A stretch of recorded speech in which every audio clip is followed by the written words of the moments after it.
In this season 4 premiere episode of Let's Talk About It, we're going to talk about one of our favorite shows, Succession. We're going to give you an overview, some of our favorite moments, and what we can learn from the show. And in our relationship segment, we're going to talk about the ego. We're going to define it, tie it in with the show, as well as ask the question, can you heal an injured ego? You're here. You joined us. Let's talk about it.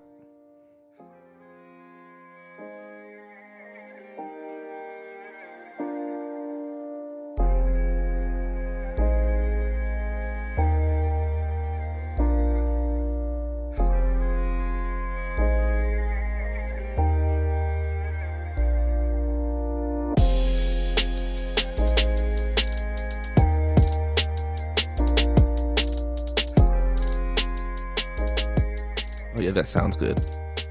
It feels good. Ladies and gentlemen, we are back. We're back. And it's like we never left. I'm Malcolm Morgan. And I'm Micah Morgan. And you're joining us for Let's Talk About It.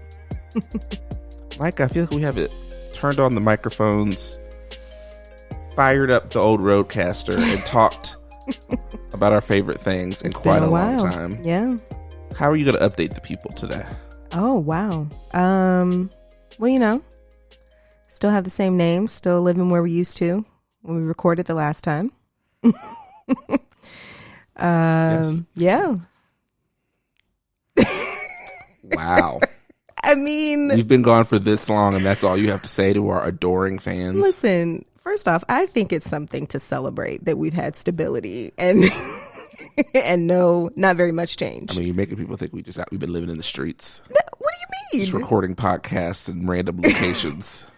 I don't think that's the impression I'm giving at all. But since my update was just so disappointing, how about you update? I've update traveled people? the world, Oh, okay. a very small part of the world. You have, yes, But we've you've been traveled the world. We've traveling celebrated the world. birthdays and anniversaries, Okay. shared family time, Wow.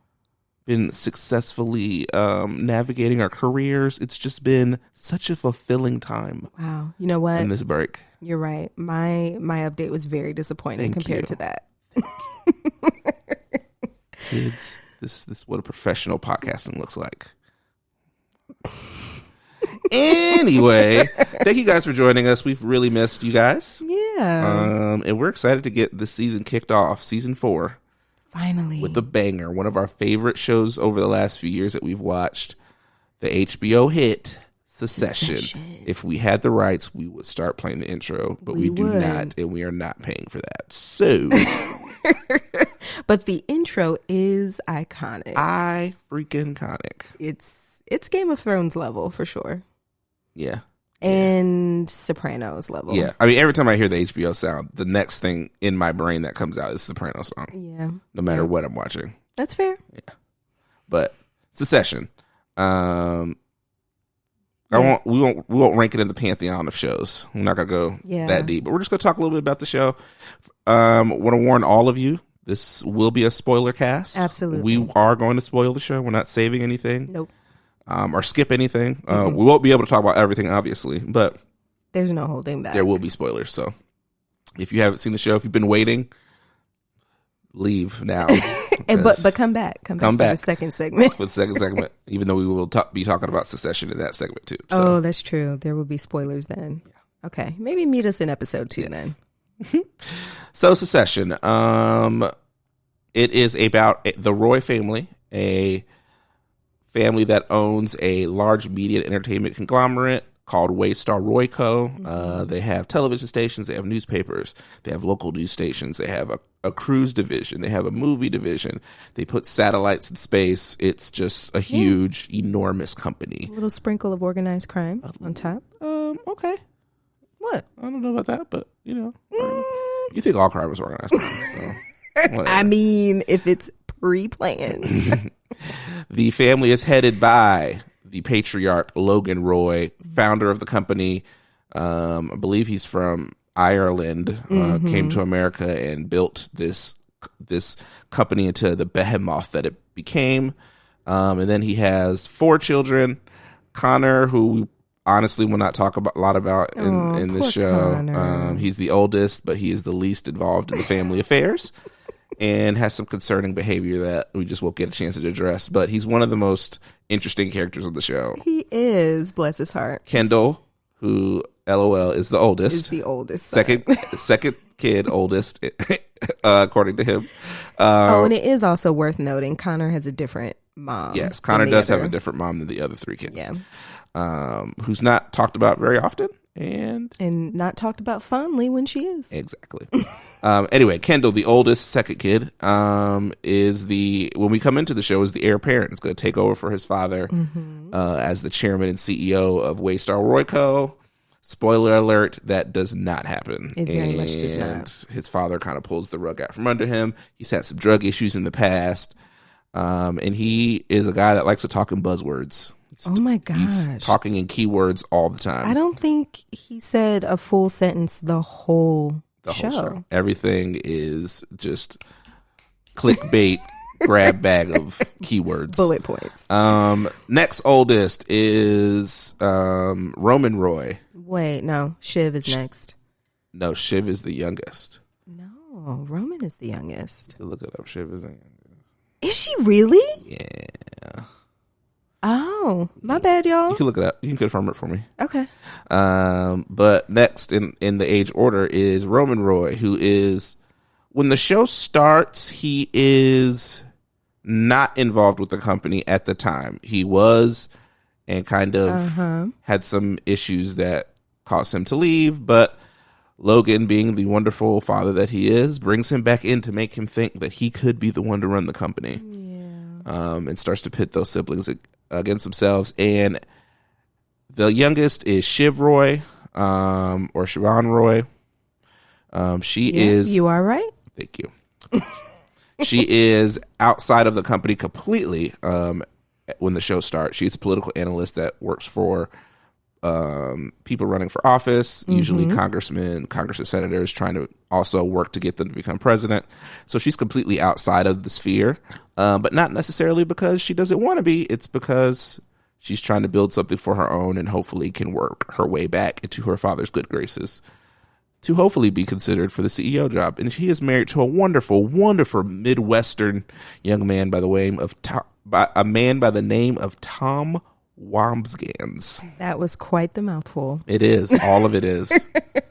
Tom is working in the company at the beginning of the show. He's working in I'm not sure where he's working, but he works his way through almost all of the divisions of Waystar. That's true. And we'll Impressive. we'll tell you where he ends up at the end of this. That's the only spoiler we'll hold to the end. My goodness. But he starts off in cruises, and then he is co-head of ATN, and then he is the sole head of ATN. So he kind of quickly moves up, and I think we can attribute a lot of that to being married to Siobhan. Any other characters we want to mention? I think we would be remiss not to mention Sweet Caroline, the mother of these of these wonderful siblings, who we will also talk more about later. She is not primary in the, but she is very important. But she's very important. Yes. I think it's also worth mentioning Jerry. Yes. She is the lead. Was she the lead attorney? I'm trying to remember what her counsel was. I want to say lead counsel or something like that. Something like that. Yeah, but she's on the board and is a very key figure in the company. Serves as a proxy mentor for Roman for a short time. She is Shiv's godmother. Mentor, is that how we're describing? Well, that's how she described the relationship that she had with Roman. Now, what Roman described that relationship with is a whole another situation. And then there's Marcia, who is Logan's wife at the time of the show. His last wife, I guess we could safely say. Yep, she was the last one. She kind of comes in and out of the show at times. She was very important in the first two seasons, not as important in the last two. Yeah. But she is definitely a formidable figure in her own right. And then Yeah, I think that's I think that as covers deep it. as we need to get to the characters. So, we can talk about Lucas Matson too, CEO of Gojo. Oh, that's right. Who shows up in I believe he starts in season 3 Mm-hmm. as a rival to Logan, and then eventual business partner and with Logan, and then Did he ever officially become a business partner? that was the original framework of the relationship they were trying to. But it was never solidified, though. Well, and then before it was solidified, it became he was purchasing Waystar. Waystar. Yes. Okay. So shifting relationship. Yep. So let's talk about some of the themes of the show. I think the show, from a writing standpoint, is one of the best in television. I mean, even the cinematic choices they make, everything. I mean, but the writing in the show is A plus. And I think one of the important things to remember is that this show is created by a British writer, and so he's really looking at American culture, American business, politics from an outside perspective, and really critiquing that. I forgot about that element. Yeah. Jesse Armstrong's the showrunner, primary writer for the show. Mm-hmm. He does all the post. He's in all the post show interviews and things. And so I think it's really, that's an important lens to look at. That this show is shining a light on American business culture and political culture, and it's not a positive light. It's satirizing it in a lot of ways and poking fun at the absurdity of it all. Yeah, definitely was not a positive advertisement. But I think perhaps the second theme is just an exploration of what it looks like to be children of entrepreneurs and these, builders of these huge businesses. And I mean, again, the lack of positive advertisement was that you end up seeing these children get into these positions of leadership in these companies without perhaps developing real skills a lot of the times. And so this show definitely poked fun at that as well, I think. I think a big thing in the last 2 seasons is as you see them kind of try to take the reins of this company or get higher up in the company, eventually to the top seat, you always hear them talking about where I have experience. And it's like, no, your dad has experience. Yes. You were there, but you've never actually run an organization. You've never successfully led anything of significance. You've just kind of had seats at dad's table. And so the entitlement that came along with that is just like, it was incredible that they thought their dad's resume was their resume. Which was very intriguing because when people challenge that, and I think I'm thinking particularly of when Shiv would say this, there was like a visceral response of offense for her. And, being an onlooker, I'm kind of like, well, I mean, Shiv, we're watching you not have real experience. So how are you defining this in your head? And I wonder if there really is, like, in that world, a definition of experience as proximity. Yeah. Like, because I have overheard so many of these conversations, because I have vacationed alongside of so many of these key people, that counts as experience. And that was very surreal for me to watch. And their dad had Logan's called that out several times in conversations with them or with other people. I think one of his biggest, as once again, spoiler alert, he is trying to hold off a hostile takeover for some actors on his board and outside of his board that are trying to take over the company. And so one way he tries to go is trying to work with Lucas Madsen, who's working for Gojo or started Gojo, this other tech company. But what ends up happening is they make a deal for Lucas to buy Waystar and essentially take over Waystar, and the kids won't be a part of the leadership of Waystar anymore. And one of the things he talks about is that he doesn't see any of himself in his kids. But when he looks at Lucas, he sees a peer. He sees somebody who built something from the ground up, who knows what it takes to build and keep something. His kids just do not have that. They've been handed everything. They've been given everything and have not had to build anything. And there's literally a moment, I believe it's at the end of season 3, where the kids are like, well, what are we supposed to do? And he's like, build your own pile. I have a pile of money. You don't have a pile of money. Build your own pile. Oh my gosh. And then you just see the look on their face like it didn't compute for them. It's like, what? Also, I find it very upsetting though, because yes, all things considered, build your own pile. And also you were really their sole and most consistent caregiver for most of their lives. Which is a scary thought. Which is a terrifying thought. And you didn't teach them how to build their own pile. So the gaslighting. It's both I want you guys to be self-sufficient, but I've created an environment where you're completely dependent on me. You're completely dependent. Everything. Yeah. So I'm just like, absolutely. I wholeheartedly believe in raising children to be self-sufficient and learning a healthy rhythm of interdependence with other people, but then also do that. So the way that he would like basically punish them for not being able to do the thing that he never taught them to do was very hard to watch. But I think his thing is I didn't have a roadmap for how to do this. I figured it out. That's just, I mean, with that generation of people who rightfully have built what they have. I didn't have a roadmap. Why? So you need to figure it out. I figured it out. I did it. Look at me. Wild. You are the product of what I have created. Why can't you do that too for yourself? Yeah. But you want me to hand this to you because of why? And poor Roman. I would rather sell it to some stranger. Literally. And poor Roman actually had an answer to that question. Yeah. Love? Yeah, he said at the end of season 3, there's a moment where the kids are thinking they're going to bandy together and stop the sale, but long story short, they don't. And so the father's like, "And this is the best you got?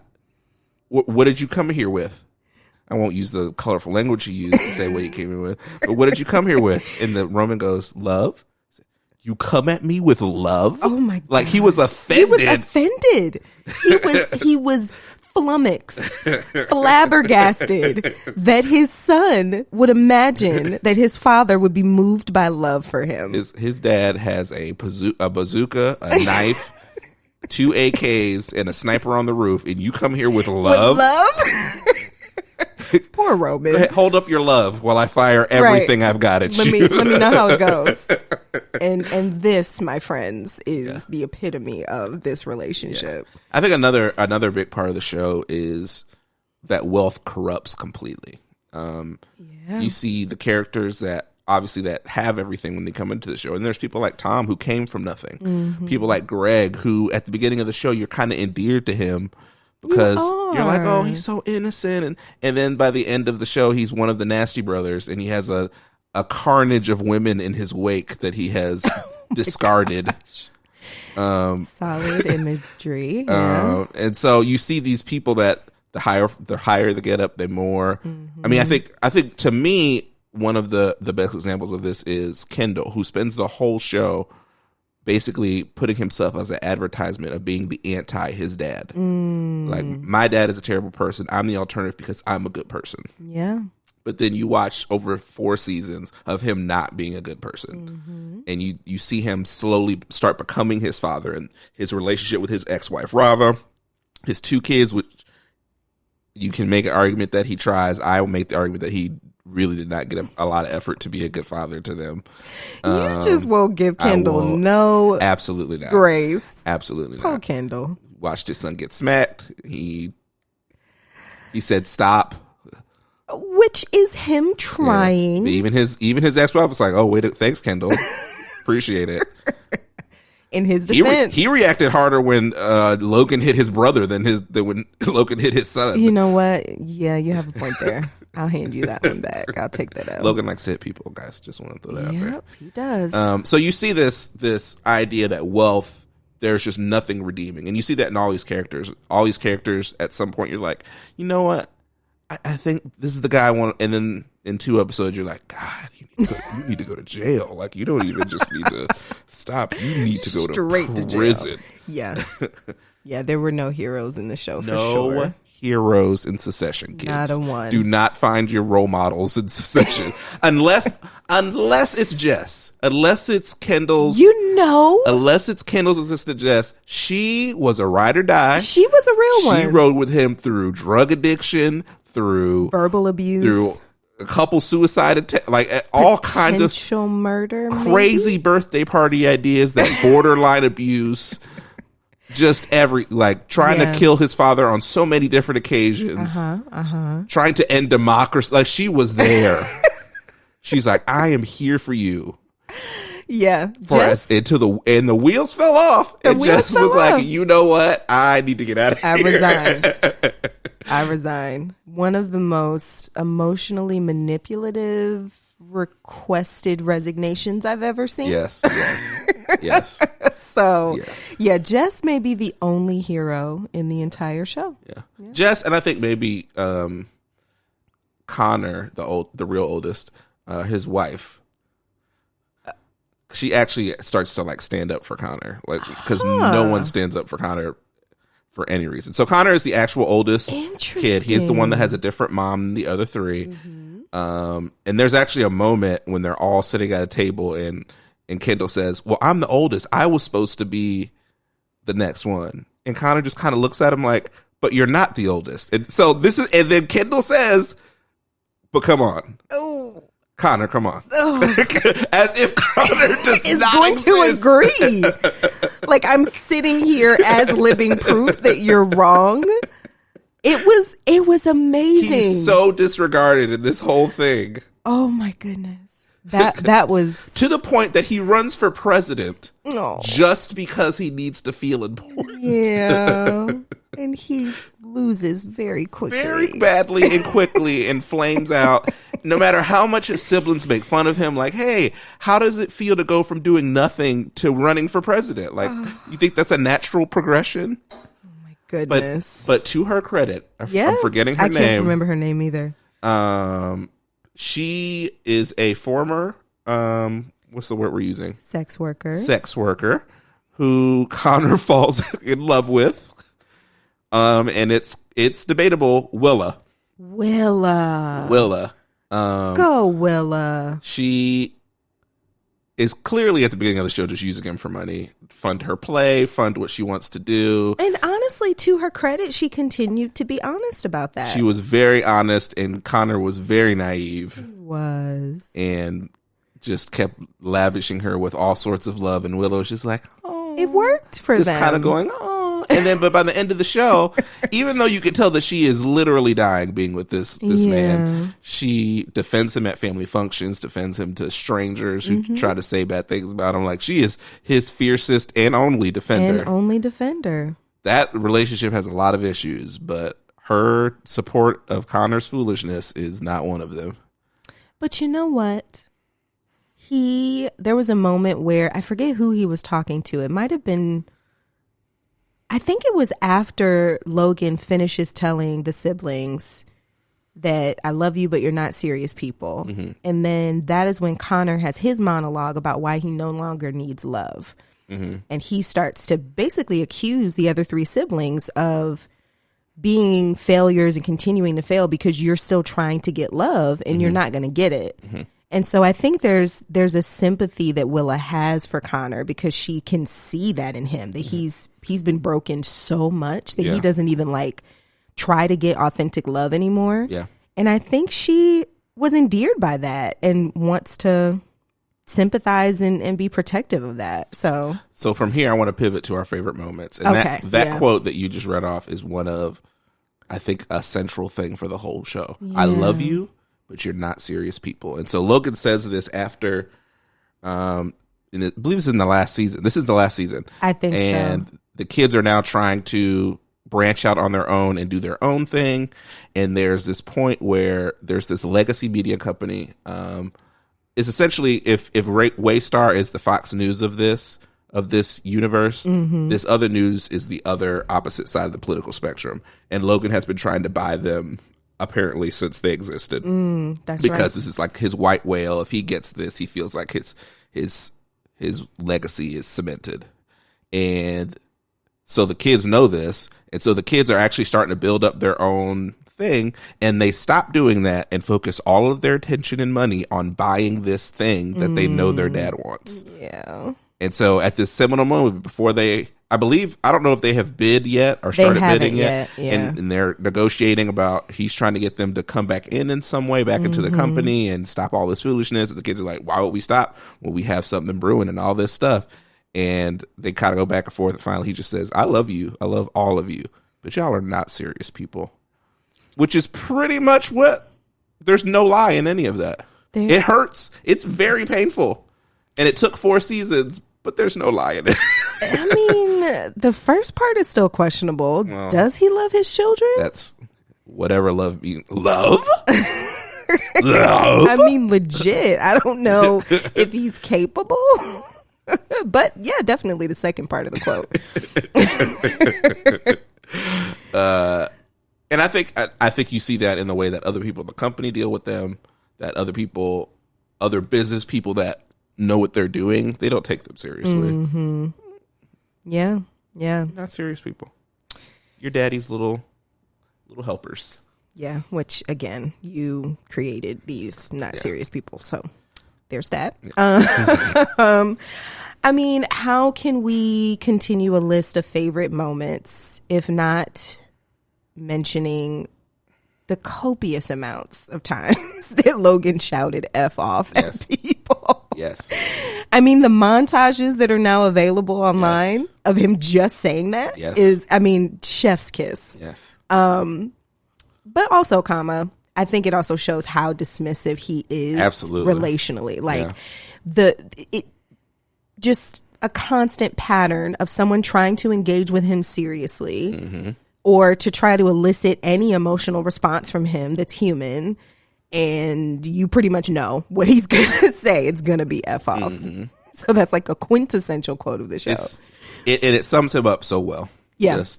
And even the kids, you see it come off in different ways for them too. Shiv will it doesn't feel the same, but it just comes out. Because you've heard it your whole life, undoubtedly. You were a 3-year-old sitting in a high chair. It is ingrained in your DNA. This is going to come out at some point. Oh my goodness. I think another pivotal moment is at the end of season 3. So to paint the picture for what's going on here, their father is trying to fight off a hostile takeover, and at a certain point there was going to be a merger of equals between Waystar and Gojo, led by Lucas Matson. Mm-hmm. Logan goes into that meeting with Roman. He sends Roman home, and then from then on the kids are on the outside and do not know what's happening. Oh, that's right. But moves are being made. They're getting word that certain executives within the company are being flown in to this location, but they have no idea what's going on, no visibility. And eventually they get word that Logan is going to sell the company to Lucas Matson, essentially ending their future hopes of being head of the firm. And so they talk through their options. The siblings at this point are not really talking to each other, not working together. Kendall is a shell of himself. Kendall feels like he's the next up, and Shiv has been scorned as when she thought she was the next one up, but now she's no longer number one kid. But by this point, they realize their future is in danger, and their only way that they can stop it is if they do it together. Yeah. So Kendall, I believe, is the one that says that they have the controlling shares and they can block any sale because of the divorce settlement between their mother and Logan. And so armed with this, they start to make calls. They start to do all the things they need to do to get their ducks lined up so that they can go in and tell their dad that they are blocking this deal and they're not going to let it happen. And Shiv, as probably a wife would do, calls her husband to let them know what she's up to. And this is what we're doing. We're going to take down the big man. So they drive out to this location where their dad is hunkered down with his team, working on the numbers, working on the finals of the deal. They walk in, their chest puffed out. Dad, you can't make this deal without us. You need us because we have controlling share because of the agreement that you and Mom made when you got divorced, so that we would have, control of the company and all of these things, and you can't do it. And he looks at them and says, "That's what you got? That's the best you got?" And then he said, "Caroline, are you on the phone?" Oh, she's like, "Oh, she's off. Get her back on." And the kids are all looking there. Well, You can't make this sale without us. You can't. He's like, oh, I can't. And all you hear the mother say is, guys, I'm sorry. Guys, I'm sorry. Oof. Logan paid her off. Got those shares back. And the kids had nothing. And that's where we get the you come at me with love scene and this moment where all of these kids think they're about to triumphantly finally defeat their father, and their father says, no, you didn't. I am still the GOAT. Yeah. And there's this moment that happens where when Logan walks out of the room after all this happens, the kids are dejected, and Shiv looks up, and Logan pats Tom on the shoulder, kind of giving him that loving, like a you've made me proud. Yeah. And Tom looks up at Shiv, and Shiv looks at Tom, and then Tom tries to play it off and walk in and act like, oh, what happened? I'm so sorry. And there's this beautiful moment where he goes to reach down to comfort her, and she shudders. And you see it all sink in. Yep. That my husband just sold me out. Oh, yeah. Oh, yeah. And I think that is one of the great moments, because you see, first of all, the dynamics between Shiv and Tom are just, Shiv has emasculated this man at every opportunity. Every turn. Put him on the chopping block, talked down to him, everything that she could do to hurt this man. Yep. And he has done nothing up until this point but adore her and love her and protect her and support her. Yep. And in this moment, Tom finally looked out for himself, because Shiv never looked out for him. Not once. And she lost it on the inside. She did. You could see her visibly crumble inside. Yeah. And this is one of the moments where I decided that the actress who played Shiv, she's up there now on the top charts of my list, because she communicated so much in that moment, non-verbally. Like, you could see the trajectory of her watching Tom get the loving gesture from Logan and then putting it together that Tom was the only person who could have tipped Logan off that the kids were on the way there to stop that sale.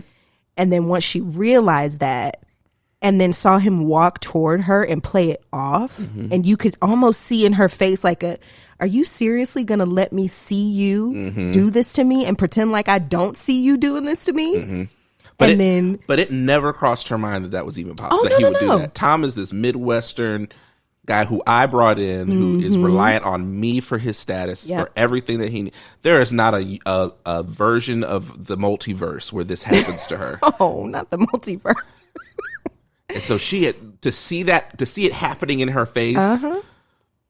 It just broke her. Yeah. And I think what's beautiful about the show is that the show never, at no point there or afterwards, do you see them say, oh, well, I know Tom did this. We saw it all in the visuals of that scene, and we believe it because we saw it. We saw it. All we needed to see was her face and her body posture. Yeah. And then what I love about how the scene ends, and it was the very last moment of the show too, or the episode, is you can see her re-harden again. Yeah. Like, she almost, like, after she recoils away from his hand, then you can see her, like, straighten up her back again. Yeah. And that was the moment when she was like, this is what we gonna do? Yeah. Then this is what we gonna do. Yeah. All right, so we could really talk about this all day. We might have to do like a bonus episode to talk some more, because there's some other great moments. This would have been a great show if we had been thinking about it to do like live episode recaps, but we were just enjoying it. So, real quick, what do you think audiences can learn from the show? Oh my gosh. Go to therapy. if you suspect that you might need to go to therapy, it's okay. There's nothing wrong with it. I mean, these kids, I'm sorry, they're grown adults, but the way that they were continually infantilized throughout the show just makes me like want to hold them and treat them as young teenagers. They have been so battered by Logan that it's just like impossible for me to imagine a world where they would have been emotionally healthy. So I'm just looking at them like, I just need y'all to go to a therapist. Like, nobody is going to a therapist. So that's what I would say would be one lesson. It's okay to get therapy. You struggling to figure out yours? I got some funny advice. Like, that's the funny things to learn. Like, sometimes you just gotta punch people. Like, Roman just has never been punched in his life. See, we can't be supporting violence. He would just say stuff, and he'd be like, if somebody just punched you one time, you wouldn't talk this crazy. You just wouldn't talk this nuts to me for a person who I know can't fight. Oh, you just need to get punched one time. Okay, so how about I offer a potential reframe? Okay, reframe, go. I think Roman is one example of what it looks like for someone to be shielded from consequences over and over again. Yes. Because he never learns. Somebody needs to open natural the floodgates of consequences on him. You're right. Open the floodgates of consequences on people that need it. That's it. No. Yeah, I think wealth and power corrupts, man. I don't know. That's a lesson from the show for me. Everybody in the show, leaves this show unscathed. Yeah. No one leaves this show as a hero. There's no heroes in this. Not a one.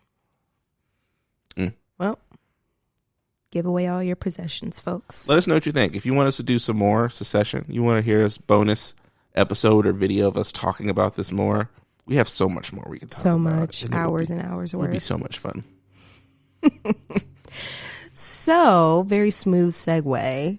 One of the things I've been thinking about when it comes to the show is one of my favorite parts of the show, which is the way it explored emotional health and like relational dynamics. I think the writers did an amazing job with showing the nuances of that. And I think one of the most prominent elements of emotional health that it highlighted is actually how the ego shows up in relationships. And so I'm just curious, like when you think about the word ego, what do you think comes to most people's minds in terms of a definition? Well, I know the people of God, they say ego is easing God out. That's what that means. Well, thank you for that churchy response. I mean, easing God out, that's what ego is. Amen. Amen.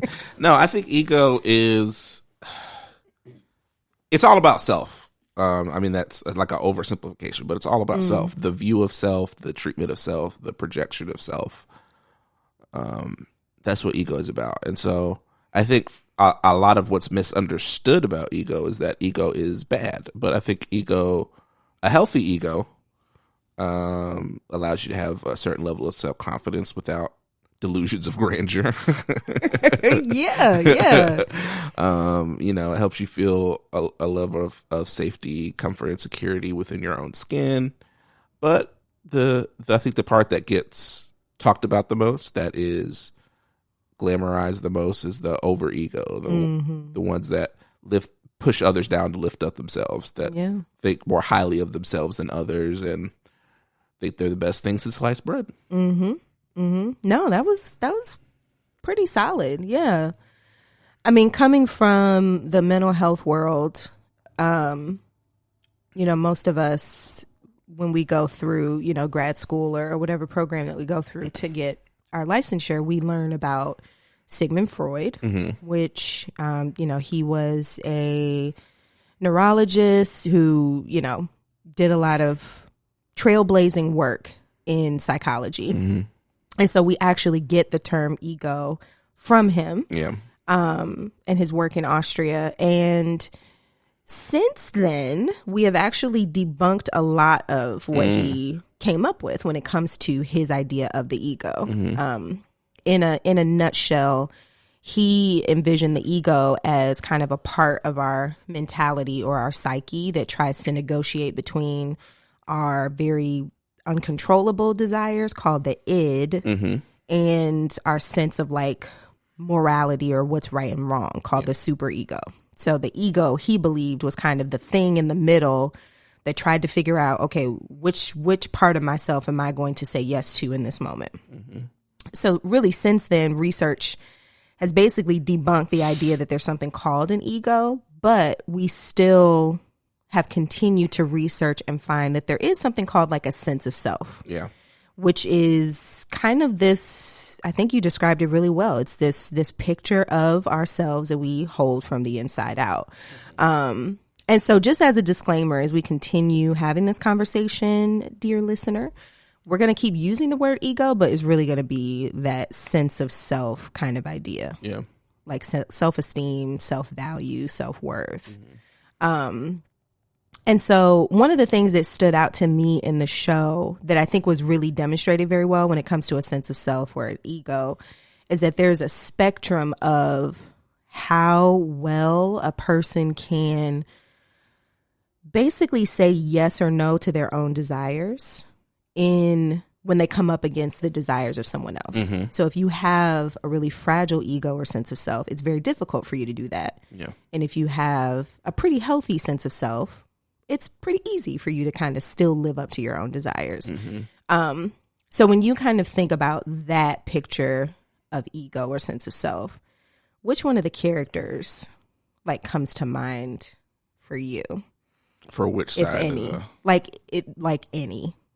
Any side. I mean, what immediately came to my mind of a fragile ego was Kendall, particularly after like season 2, where Logan had kind of systematically done things to break him down. Mm-hmm. One of which being at the beginning of the show, Kendall makes this purchase of another media company called Valter. Yep. It was kind of going to be his baby. He was going to bring this into the Waystar family and then really grow this as another media outlet, a new media outlet. Mm-hmm. And once Logan's dad kind of reneges on the deal and Kendall tries to take over a couple times in between there, he basically sends Kendall and Roman over to dismantle Valter, mm-hmm.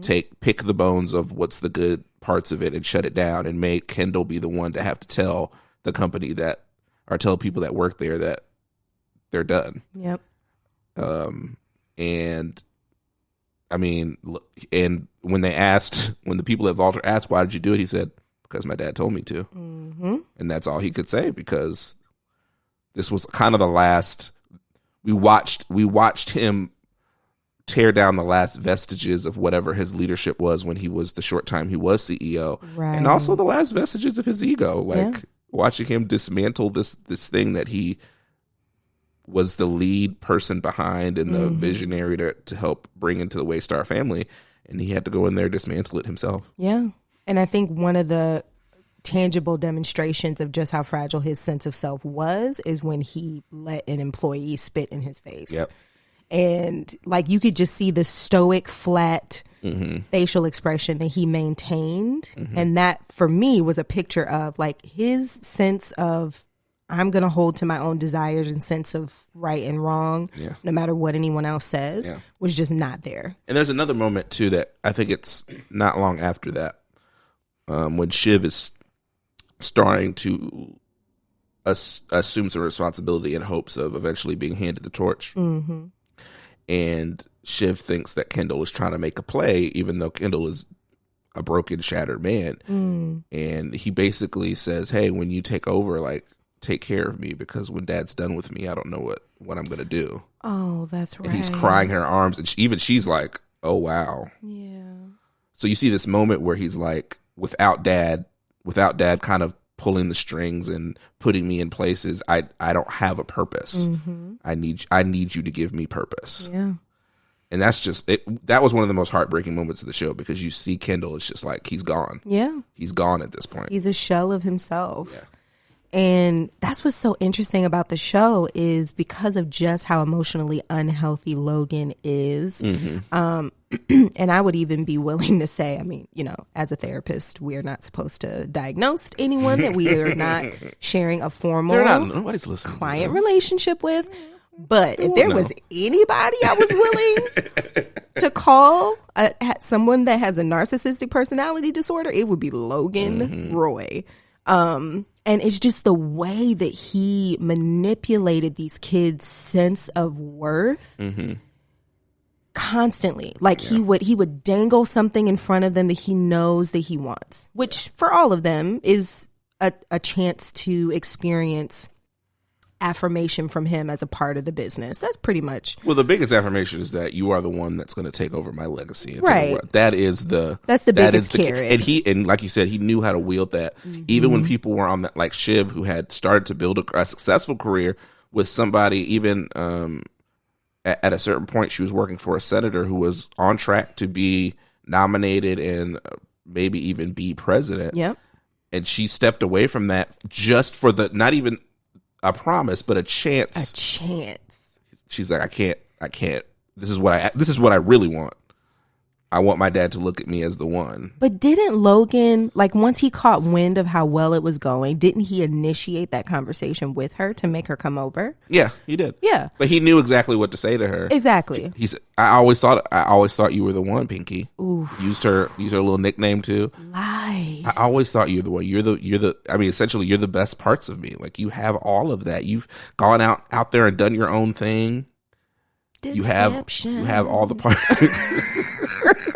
Disgrace. No, so like, yeah. But he did that with all the kids. All of them. And that is how I say this tentatively, but a narcissistic personality knows how to strip away people's sense of self-worth by dangling in front of them, what will help them feel affirmed, and then snatching it away. What was also, this is, it's tangential to what we're talking about, but there's a moment when Logan is courting the former CEO of a different media company to maybe eventually be the CEO of his company, and they end up having some sort of relationship that is not made absolutely clear, but it's made pretty clear. And it's funny to see the kids like, well, how does she, like, did she actually find him attractive? Like, is he, and it's like, this is the same person that abuses you guys. Yeah. And then, you know what, you're the one. And you're like, oh, Dad, yes. Uh-huh. Yes. Oh. They're like, how is he able to get these women? How does he get you? Listen, ma'ams and sirs, the same tactics, just different instruments.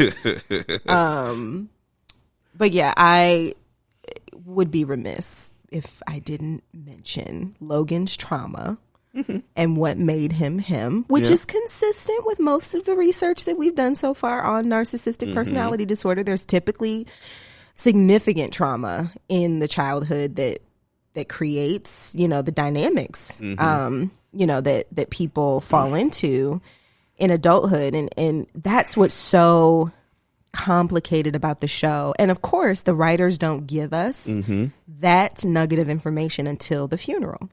Yes. Well, the full picture. We get hints. But I guess he was perhaps blamed for his sister's death. And at a pretty young age, if I recall correctly. And I also believe, weren't they immigrating around the same time, or had immigrated over here to the U.S.? When he was younger, yes. When he was younger. I believe they went to Canada first and then came to the United States. Yeah. Because his brother ended up staying in Canada. Yep. So 2 significant traumas. And how... We've heard about abusive parents. Uncle. I believe it might have been an uncle. It was the uncle. Yep. An abusive uncle. At least 3 traumas. And you see, there's a scene where he goes swimming when they try to do family therapy, which is a hilarious episode.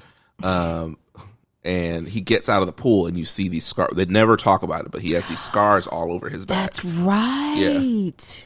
Which, oh my goodness, just chef's kiss to the writers that they were that subtle with it. Yeah. But yeah, right. So these several nuggets of information that you get that show you that Logan did not become who he was by choice. Yeah. And so there's a complicated sympathy that you develop for Logan, probably not until season 4, and if at all. I don't even know if you feel after everything that he's done for the. Well, here's the thing. He died. Spoiler alert. He dies in the 3rd episode of season 4, and he has done so much to us up until this point that you start to think he might be faking his own death to get like sympathy from his kids. Legit though, I was maybe until the funeral episode 6 still expecting him to come back to life. Like, I got you. That is how this is how much this man gaslit even the audience. Like,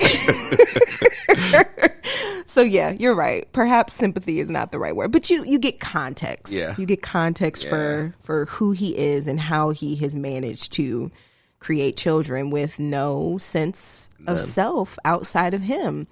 And I think that's my last thought. Is the other thing that's masterful about the show is that when he's gone, you still feel his presence. He is a ever present figure on the show. Because the kids, the siblings have no idea how to function without him pulling the strings, and you just see chaos in his absence. Yeah. So, Micah, we could talk about this all day. But what have we learned today? What have we learned? Well, I think we learned to give away all of our possessions so that our wealth doesn't corrupt us. I want to. Right? That's what I wrote down. That is, No? wealth corrupts, but what level of wealth? Stuff. What level of wealth? Right. What is the threshold? Let's find where the. Is it $250,000? I can still keep my moral compass. Let's see. But wealth corrupts is one thing. But then also, like, just exploring the ways that the ego can kind of show up in family dynamics and what it can look like to not have a sense of self and the kind of choices that you make as a result. Okay, we didn't. There's one thing I want to do before we close out. We did not answer. Can you heal an injured ego? Short answer, yes. Can you give me like a little bit longer? Longer. I mean, okay. So the reason I think, or several of the reasons why the siblings had grown up with such fragile senses of self is because they really didn't have caregivers in neither their mother nor their father who could be a safe space for them where they could make mistakes without feeling a constant threat of hostility, rejection, embarrassment, or abandonment hiding around the corner. Yeah. And when you're raised in an environment like that, unfortunately, the chances of you growing up with this very fragile sense of like inability to hold true to your own needs and your desires, the chances of that happening goes up. Yeah. And so really one of the ways that we heal an injured ego is we find those spaces, those relationships where over and over again, we practice what it feels like to make a mistake or to be a less polished and perfect version of ourselves without feeling that risk, that threat of being abandoned. So it takes a very long time. It takes a lot of work, but it is possible. Yeah. And I wish we could see that for the Royas. I think one of the big things that you're saying is that safe space. Where's your safe space? And for the kids, there was no safe space. Their peer group was filled with people that were either not for them or trying to get something from them, or within the company, there's people that had their own agendas. Obviously, their father and mother had their own agendas. There was really no safe space for them. And so I think that's important for healing that injured ego, is to find that place, find that group of people, no matter how small it is. Find that place where you can really be true to yourself. Make mistakes boldly and not have to hide. Yeah. But be able to learn from them. And I think learning from mistakes is a big part of it. These kids made mistakes over and over again and they learn nothing. Yeah. I think that's it. That's it. Well, we'd love to continue the conversation with you. You can follow my company, Urban Arts Digital, on Facebook, Instagram, and Twitter, or X, whatever we're calling it now. God, that sounds like a porn site, but whatever.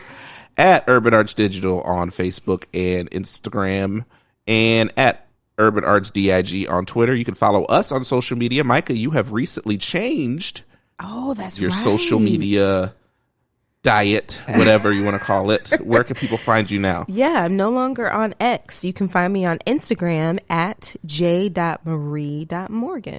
Are you doing Threads? To be continued. Okay. I'm on there under the same name, but I'm not on there. That's illuminating. No, sounds sketchy. Well, you can find me at Malcolm DOT Media on Instagram. I'm on X. I don't really participate much there anymore. You're I'm in the more same active, situation. but I'm more active on Threads than I am on Twitter. I lurk on Twitter and share stuff occasionally. I don't really post much on Twitter, but I do post on Threads and on Instagram. So join me there. We continue this conversation. We love to hear your thoughts on the show, and let us know if you'd like us to talk more. We could do a bonus episode, maybe even do a little YouTube video, something just for you guys. Just for you. Maybe even we'll call in some backup to help us talk about the show. I know at least one person who has lobbied me quite clearly and obviously, and I hope he's listening right now. Yes. So feel free to continue this conversation with us on any of those social media handles and or the hashtag Talk About It Pod. Yes, Talk About It POD. We love to hear from you. Love to hear your thoughts. How much do you love Succession? Do you love it as much as we do? And how are you filling your Succession needs with it gone? I know. Just rewatching it. That's probably what it is. Yes, and that's what I'm about to do too. Is that it? I think that's it. That is our season premiere episode of Let's Talk About It, guys. Thank you guys for joining us. We're glad to be back. I am Malcolm Morgan. And I'm Micah Morgan. And we'll see you all next time.